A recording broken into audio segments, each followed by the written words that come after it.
Jedor, akhirnya untuk kali pertamanya setelah 10 episode gue menghadirkan unicorn di Bicara Baik-Baik, yaitu Brompton. Punya siapa? Kita lihat.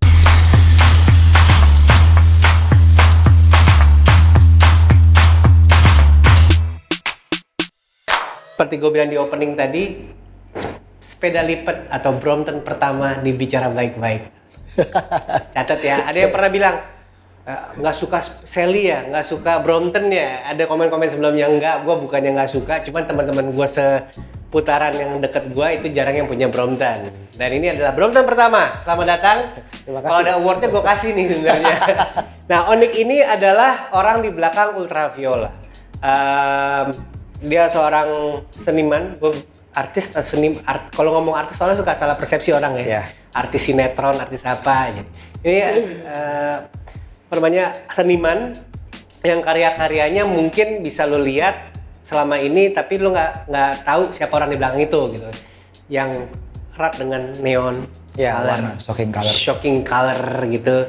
Terus dengan black light, ya kan, instalasi lo itu. Dan ternyata gue kenal lo dari dua sisi. Gue tahu Ultraviola, gue tahu Onik. Ini gue jujur. Terus ternyata satu orang bilang, wah ternyata dia juga gitu ya. Nah, apa kabar Onik? Alhamdulillah baik. Nah, Onik ini proyeknya lagi banyak. Cuman sebelum kita ngomong proyek-proyeknya, sekarang lu kalau memperkenalkan diri dengan banyak role lu di dunia sekitaran lu, lu mau perkenalkan diri sebagai apa sih? Sebenarnya kalau gue akan memperkenalkan kalau gue cuman desainer dan seniman. Desainer dan seniman. Karena lu desain grafis. Karena ada gue juga arsitek, ada ya? lulusan arsitek. Oke. Lulus aja Pak. Lulus arsitek. Kemudian orang tua seneng, abis itu? Abis itu iya gitulah. Kemudian gue bikin desain studio. Desain studio. ONX Idea Studio. ONX desain studio. Tapi sebelum ONX terbentuk gitu, lu lulus dari pernah kerja sebagai arsitek? Pernah 2 tahun. 2 tahun. 2 tahun mencoba untuk mengabdi sebagai arsitek. Oke. Mempergunakan sarjana itu skill. Iya, tapi nggak bertahan. Nggak bertahan? Nggak bertahan karena gue nggak nyaman aja sih sebenarnya. Oke. Yang bikin lo belok? Yang bikin gue belok sebenarnya ya gue di kampus itu sebenarnya ya ini kampus selalu racun gue sih. Ketika gue habis kuliah nongkrong, nah tongkrongan itu ternyata yang sekarang juga punya profesinya agak-agak melesat. Okay. Jadi yang di situ gue punya pandangan lain, wah seru ya kalau ternyata ada profesi lain, seniman, desainer. Dulu kan kayak desainer tuh keren banget lah. Iya. Akhirnya gue ngulik kok suka gitu, nyaman gitu. Udah, akhirnya gue milih itu sebagai. Tapi ini di mana angkatan kita umuran yang gede di Orde Baru, yang kuliah untuk menyenangkan orang tua, itu biasanya end up melakukan hal yang bukan lulusannya. Ya. Itu adalah angkatan-angkatan 70, 80, 90 awal. Ya. Kan gue bikin besar nih gitu ya.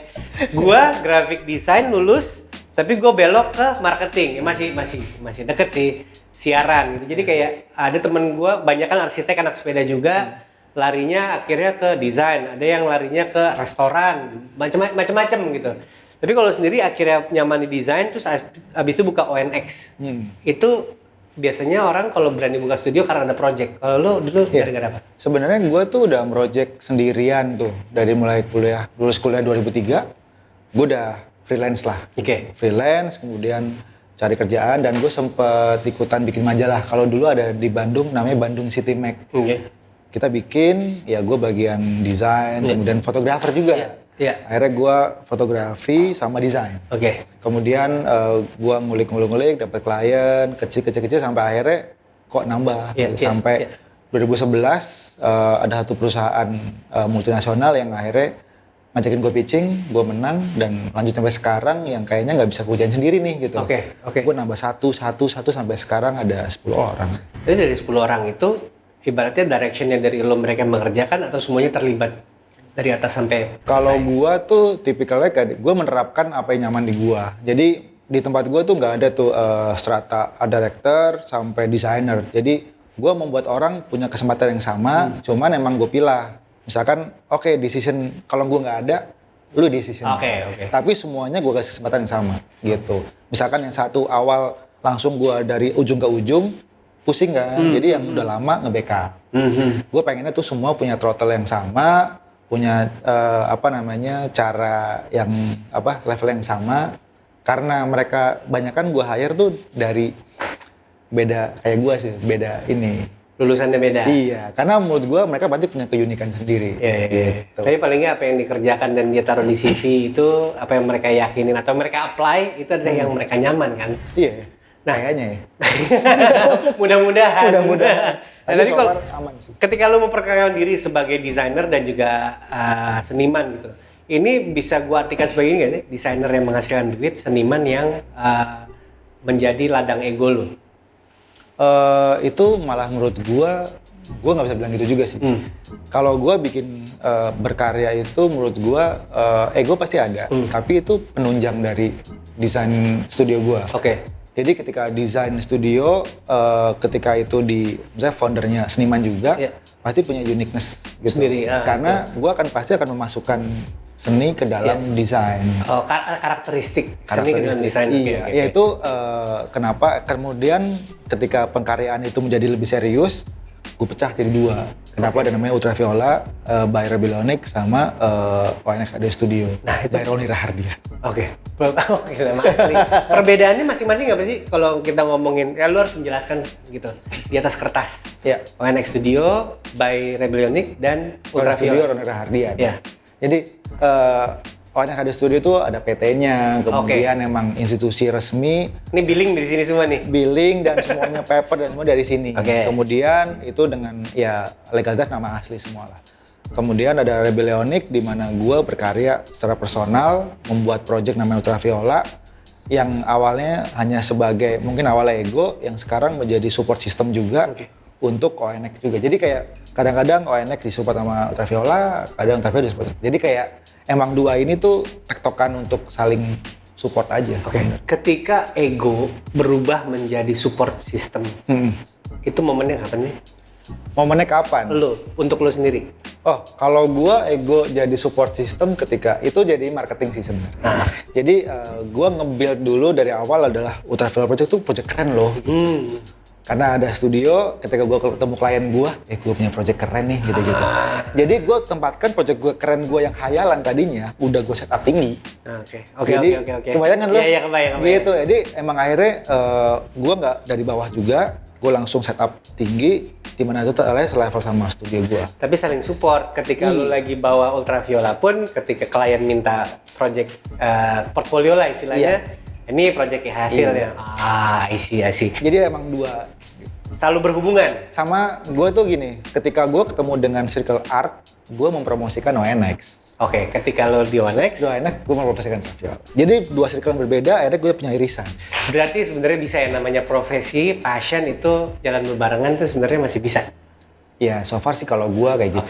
Nah itu bukan satu-satunya environment yang lo buat untuk membawa lo sampai sekarang. Karena ada environment lain yang lo ciptakan sepanjang perjalanan. Seperti Seketika Bersama Nona. Itu salah satu manifesto dari situ juga? Itu nggak sengaja. Jadi karena lo doyan ngopi, ayo kita bikin gitu? Awalnya gue nggak bisa ngopi. Kemudian ketika gue di Gudang Sarinah dulu, studio gue tuh lumayan gede. Pakai kontainer 4 biji, gue bikin ruang tengah bersama. Harapan gue tuh, gue pengen orang datang ke studio gue ada ruang tamunya. Gitu. Orang nggak canggung masuk studio orang nih. Gitu. Akhirnya gue bikin satu ruang tengah gede ketika anak kerja dalam kontainer. Masuk, kemudian kita bingung nih, nyuguhin apa sih gitu. Kalengan atau minuman beralkohol, teh atau apapun. Akhirnya kemudian pas Gudang Sarinah, gue nge-hire satu admin AE. Ternyata dia salah satu perusahaan multi kopi. Ijo. Berlogo ijo itu, yang gini-gini logonya. Depannya Star, belakangnya Bucks. Iya. Kok bisa tahu sih? Oh iya, nebak aja. Nebak ijo aja. Begini apa lagi gitu. Masa Coffee Bean & Philip gitu. Nah kemudian dia bilang, Nick kenapa nggak kopi aja? Dia juga misalnya salah satu barista master juga di sana, ya udah apron hitam. Dia bilang possible kok, karena menurut gua kenapa Starbucks punya customer panjang, karena rasanya tuh general gitu, nggak usah yang spesifik kayak apa. Oke, lu bisa bikin, bisa. Akhirnya kita beli mesin. Beli lo? second. Oke, biasanya yang namanya investasi si coffee shop itu kan lamar Zoko apa segala macam itu kan ratusan juta sendiri gitu ya. Ini gue pakai Rocket. Oke, siap. Rocket yang waktu itu harganya tuh masih nggak mahal lah gitu. Berarti secara marketing lo mengedepankan fungsinya. Fungsi. Akhirnya dapetnya chrome. Jelek kan? Gue border coating hitam. Gue kira pink shocking gitu. Enggak, border coating hitam. Kemudian udah, akhirnya Alin kenapa ada Seketika Bersama Nona. Seketika tuh karena nggak ada namanya. Ternyata dengan adanya kopi itu, banyak orang datang tuh, banyak project dadakan tiba-tiba. Rabo-rabo yang gede banget itu kan di sini. Ini. Yang lu bikin logonya. Itu kan jadi gede banget tuh, lama nggak ada rabo-rabo kan. Nah itu jadi kayak tiba-tiba Gibran di situ. Ngapain Bran ya? Gue pengen nonton Makara Prama nih yang baru. Oke. Masa nonton doang nih? Ya dia. Terus gini nih, terus gini. Gue dikenal nama Mujion Faisal. Kenapa nggak gini? Oh ya kita bikin exhibition gambar di topi ya. Oh kenapa gini? Jadi gede. Awalnya cuma pengen nonton doang. Video 15 menit. Setuju. Kemudian jadilah gede. Nah kemudian banyak hal-hal terjadi di situ. Seketika. Akhirnya gue nama itu Ruang Seketika. Seketika bersama Nona. Pop up ya?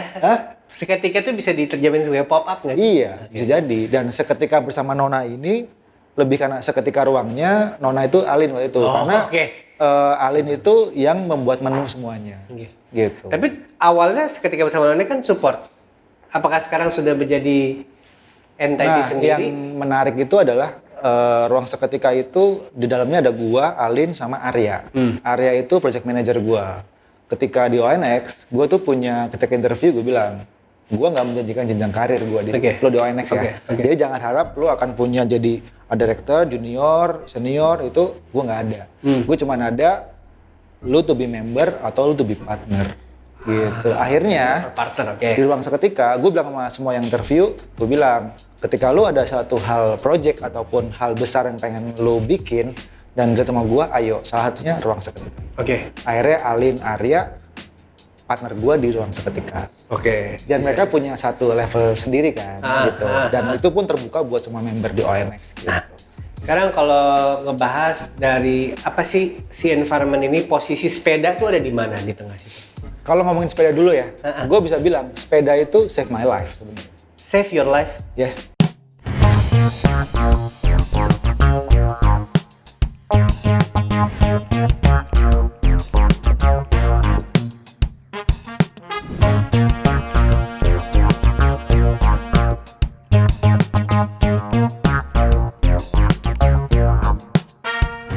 Gue datang ke Jakarta 2006.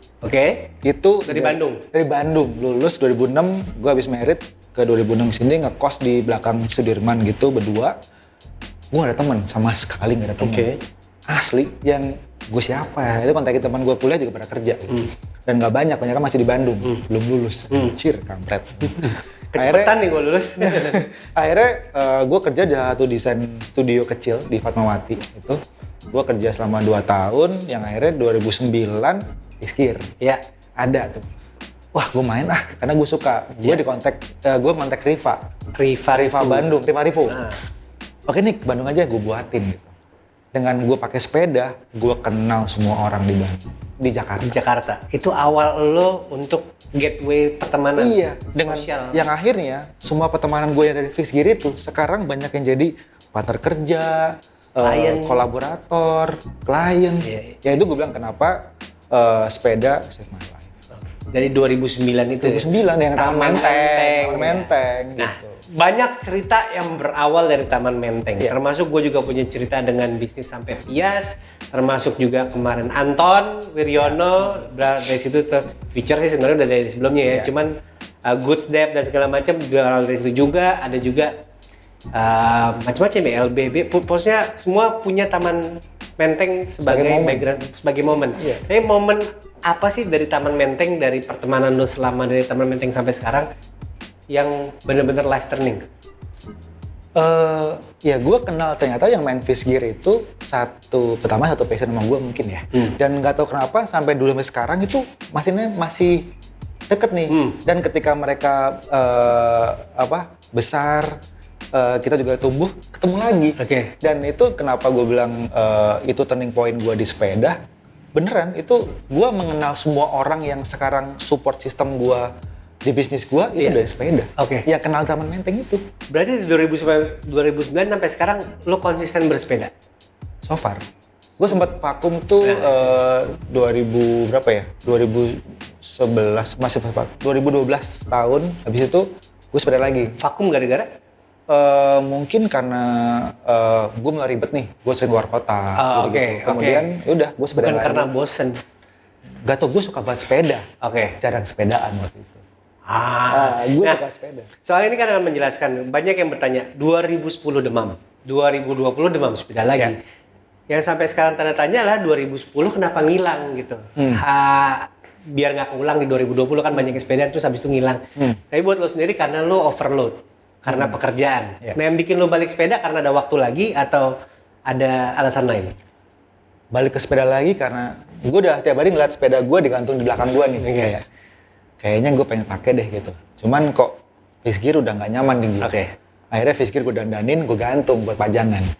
Yang akhirnya gue butuh olahraga nih gitu. Pertama. Kedua, ada satu project yang waktu itu membutuhkan fleksibilitas. Gue sama Berto bikin bike hopping.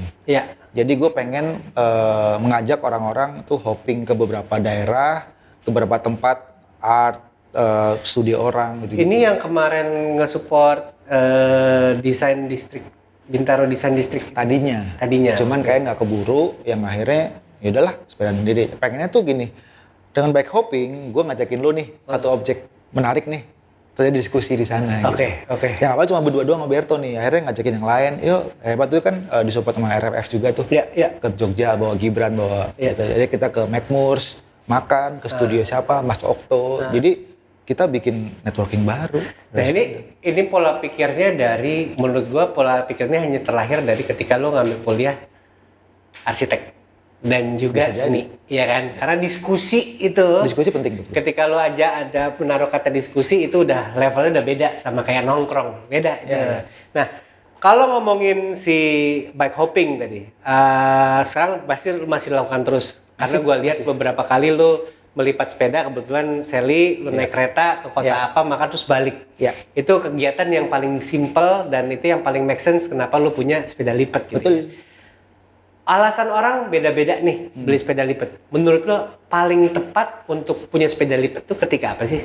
Nah, gue tuh beli sepeda dengan merek Brompton ini, gue udah nyobain beberapa tipe lah ya gitu. Ternyata yang cocok untuk gue dengan kecepatan lipat, efektivitas space gitu, tipe ini. Dan emang waktu itu tuh gue nganggap ini juga bukan satu sepeda untuk sport juga.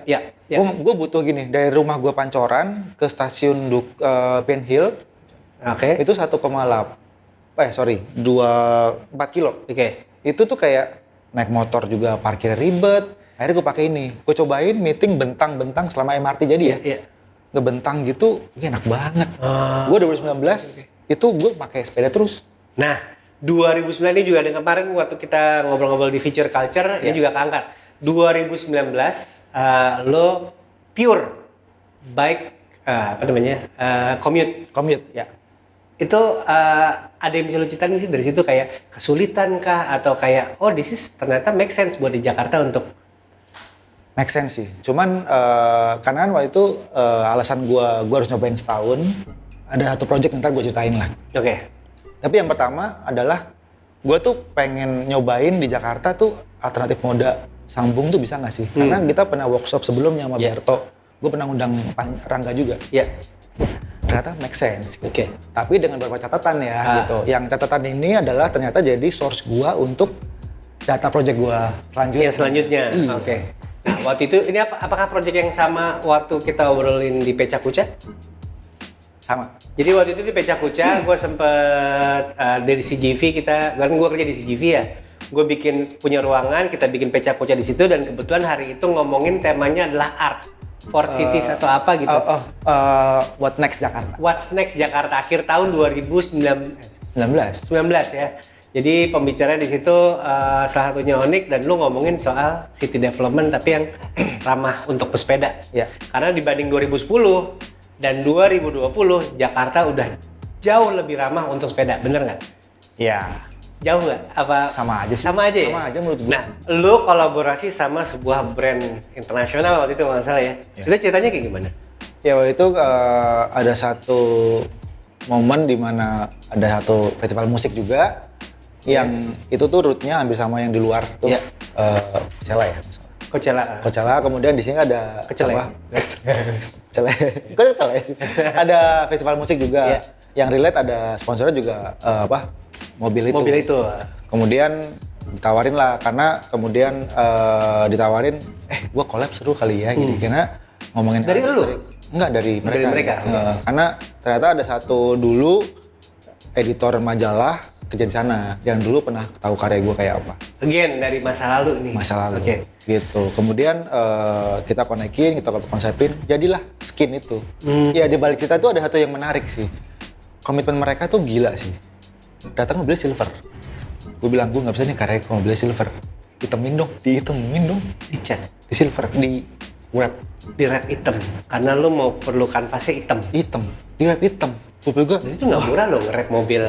Nggak murah dan satu nggak murah, satu lagi susah. Mobil cuma satu di sini kali. Waktu itu. Udah nginden udah banyak. Ngeri. Lu juga punya satu. Enggak. Mau taruh mana? Amin gitu loh. Amin sih. Nah, itu kanvas. Ya. Sebagai kanvas mobil, sebagai kanvas. Lu juga udah pernah waktu launching sebuah handphone, lu dikasih ruangan untuk karena handphone itu buat low light ya kalau waktu itu. Kanvas apa lagi yang lu udah pernah dan kanvas lagi arsitektur. Kanvas arsitektur. Yang ntar di Bogor ada salah satu museum sport lah gitu, salah satu sport. Tiba-tiba bilang si arsiteknya bilang, Nick, kayak seru nih kalau ada elemen lu di tangga gua. Iya. Oh tangga. Iya. Ternyata berapa lantai? 4 lantai. Waduh.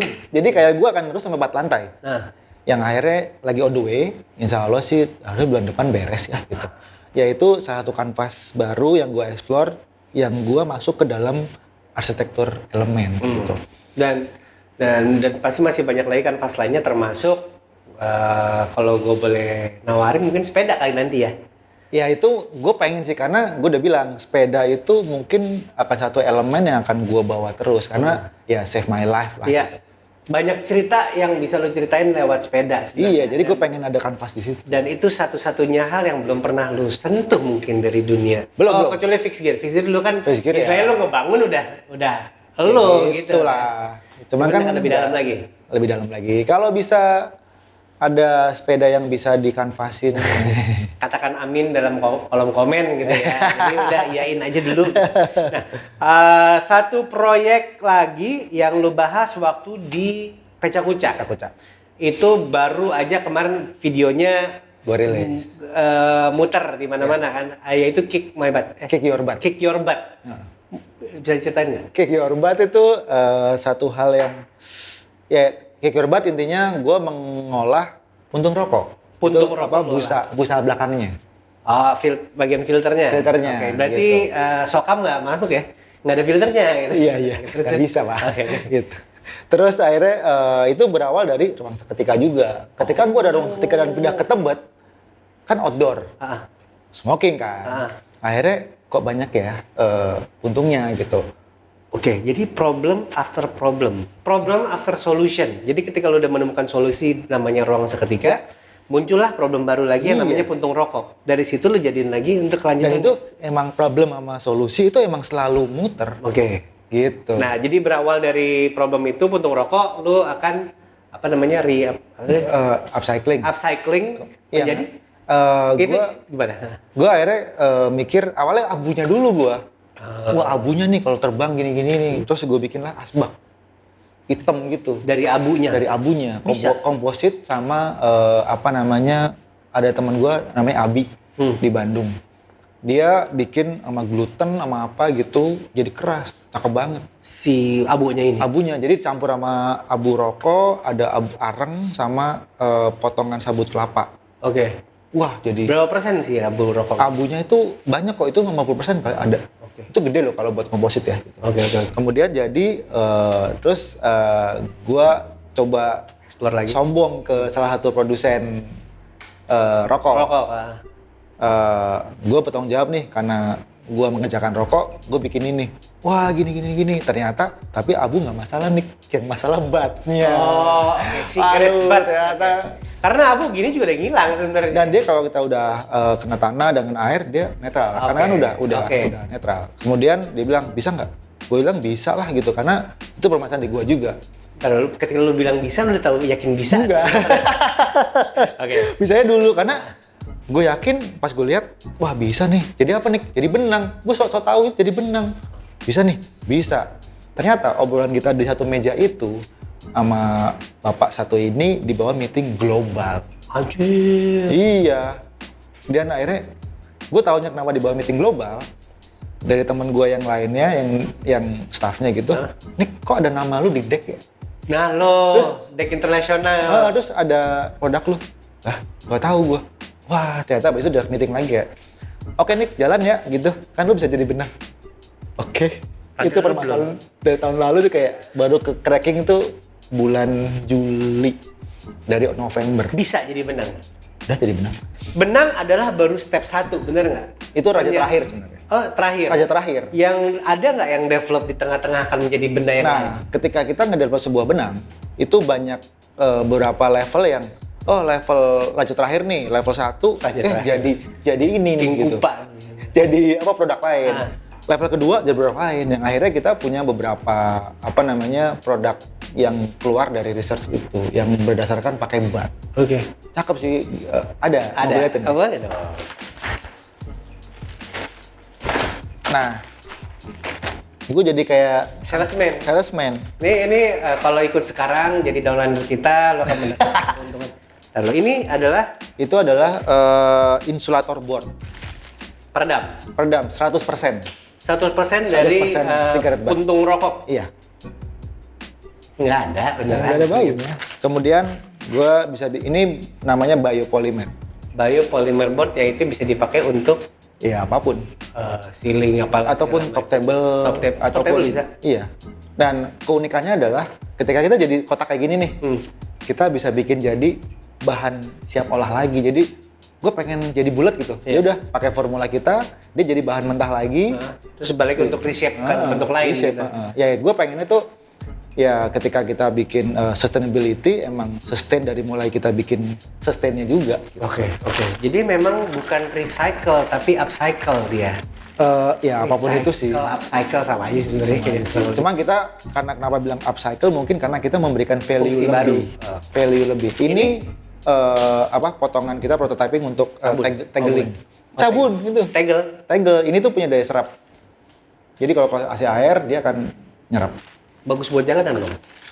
Tapi nggak buat tekanan gede. Tapi kalau orang masih bisa. Jadi kayak buat teras, buat apa ya kena air gitu langsung gitu. Sama ya mungkin apa lagi ya? Yang gue bawa sama ini. Cek gitu buat mengundang sounder gitu ngecek. Oh iya nggak kedengeran gitu. Jadi kita sebutnya apa? Interlocking brick. Jadi bahannya ini komposit sih. Peringatan jangan bawa ini ke depan DPR ntar tangkep. Gitu. Interlocking brick. Jadi ini ya batu bata pada dasarnya. Iya, kenapa kita bikin batu bata? Ya pertama gue butuh testing materialnya. Jadi paling untuk gampang adalah kekuatan dan formulasinya. Akhirnya kita bikin ini ya syukur-syukur kalau emang bisa kita bikin buat banyak karena ini serapan produknya banyak. Tapi ada masalah lagi nggak sih berikutnya? Apa? Ketika lo harus ngumpulin cigarette butt segitu banyak, ketika demand ada, cigarette butt-nya habis. Kan gue yang kita riset tuh kandungan cigarette butt. Ternyata ada satu kandungan yang itu juga sama dengan produk-produk lain. Oke, jadi tidak purely hanya dari cigarette butt saja. Jadi bahannya tuh sama yang digunakan untuk popok. Oke. Pembalut sama Pak. Popok sama cigarette butt sama? Oh iya buat ngeresapnya ya? Sama gitu. Dan ya ini masih beta dan ini udah diuji kemarin di Politeknik. Gitu dan Ini sebenarnya tanpa lo sadari, bicara baik-baik emang sebenarnya soal sepeda dan dari sepeda obrolan kita bisa sampai hal seperti ini yang membuktikan bahwa tadi yang selama ini kita bicarain, ketika sebuah problem akan muncul ketika solusi ditemukan dan sebaliknya terus kayak the end is the beginning is the end gitu kan. Dan apa namanya? Ini udah akan ada atau masih development selanjutnya terus? Sekarang masih developing, pasti akan selalu ada improve lah ya tiap produknya. Cuman sekarang lagi mulai bikin untuk diaplikasikan. Oke. Gitu, masih by project lah. Sambil ya kita mencari yang tertarik untuk bikin Support. skala besarnya. Nah, satu support untuk Onyx dalam proyek ini juga support untuk bicara baik-baik, mari kita bicarakan juga gitu. Nah, untuk kembalikan pembicaraan kita ke ranah sepeda gitu. Berarti lu sudah mengakses sepeda sebagai bagian dari hidup lo. Berarti nggak akan tepat misalnya gua akan tanya, lu mau sepedaan sampai kapan? Ya. Pasti jawabannya sampai gua nggak bisa. Ya. Nah, what's next buat lu dan sepeda selain project? Tadi misalnya ada project, lu akan bikin road bike. Mendalami dunia road bike dan sampai ikutan. Iya. Gue pengen nyobain deh sampai mana sih ujungnya gitu. Tapi kalau ditanya balik, sepeda lu sekarang ada berapa? Satu ini fixed gear yang dipajang. Oh, oke. Yang gue tahu ya fixed gear yang dipajang, ini satu sama road bike yang lu pakai. Iya, ya ada. Oke. Ini mungkin akan diedit nantinya. Tapi bini gue tahu semua. Oh, oke. Serius lo? Ada di rumah dipajangnya. Yang di rumah. Nggak ada lagi, nggak di rumah. Nggak dititipin? Nggak ada. Jadi bini gue tahu. Kan bini gue kemarin tiba-tiba bilang, Nick, lo gue beliin Swin ya. Gue dibeliin chopper Swin 2 biji dari LA. Dibeliin. Oke. Tapi dia bilang, tapi gue beli ini. Oh, tipikal. Ya, tapi nggak apa-apa. Nggak apa-apa gitu. Tapi so far tahu semua apa yang gue punya. Lo ada permasalahan soal izin nggak sih di rumah untuk sepedaan, untuk keluar sepedaan? So Ini far untuk orang yang sudah berkeluarga ya. Karena biasanya isunya adalah izin. enggak. Nggak ada? Enggak, karena Supportive cuman bini gue bilang, pokoknya kerjaan lu nggak terbengkalai.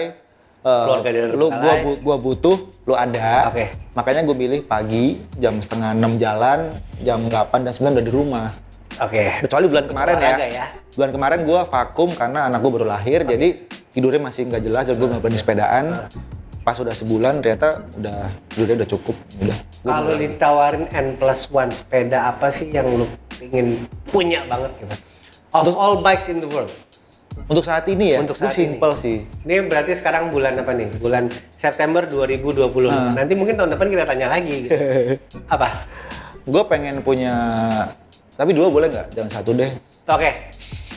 Karena ini satu performance, satu lagi emang ini gue cari gitu. Oke. Satu adalah gue pengen punya satu sepeda aero yang emang buat performance, yang gue belum tahu mereknya apa, dan gue belum mau pakai karbon. Tapi gue pengen aero, jadi kayak ya sudahlah gitu. Gue mau coba karbonin dulu, wheelset dulu. Oke. It's either titanium. Iya juga sih. Karbon udah out of question. Yang terakhir mungkin stainless steel gitu. Stainless steel bisa. Tapi gue pengennya emang terhitung itu performance bike. Performance bike, oke. Yang emang support buat itu. Mungkin kalau ada yang komentar di bawah sarannya apa silahkan. Yang kedua tadi satu lagi gue pengen punya Cannondale Lightning. Cannondale Lightning. Hitam, decalsnya kalau nggak salah gold. Dan itu cuma diproduksi 300. Ini sama Chinel Laser lebih unicorn mana? Gue lebih... Chinel Laser kan kita terkenal itu juga unicorn banget kan ya. Ini gue nggak kayak lebih dikit ya? Lebih 300 biji sedunia. 300 biji. Dan itu buat gue si Cannondale yang Black Lightning ini cakep banget. Oke. Kalau ya itu pengen sih gue punya gitu. Coba dicek ke gudang-gudang kalian kalau memang ada yang seperti foto ini ya ada di bawah. Langsung aja mention ke Onyx, Rebellionic, hashtagnya FNFJB. FNJB Rebellione gitu Spesifik. Size-nya apa mungkin biar bisa dicariin? Ya maksimal 52. Oke. Minimal 50. Oke. Ya size gue juga sih sebenarnya ya. Oke, baiklah. Onyx, thank you udah main kesini. Gue berharap dengan adanya, again ini sangat buat gue baru kali ini yang bobotnya lebih banyak ke desain dan development sebenarnya ya. Ketika sadar bahwa yang namanya solusi akan menyebabkan problem baru, ya. Mungkin bisa diaplikasiin ke masing-masing juga. Bisa. Tapi kalau ketemu di jalan sama Onyx, ajak aja sepedaan, ajak aja ngobrol, apalagi soal desain. Apapun lah. Apapun ya. Gue suka ngobrol. Oke, baiklah kalau begitu sampai ketemu di episode berikutnya.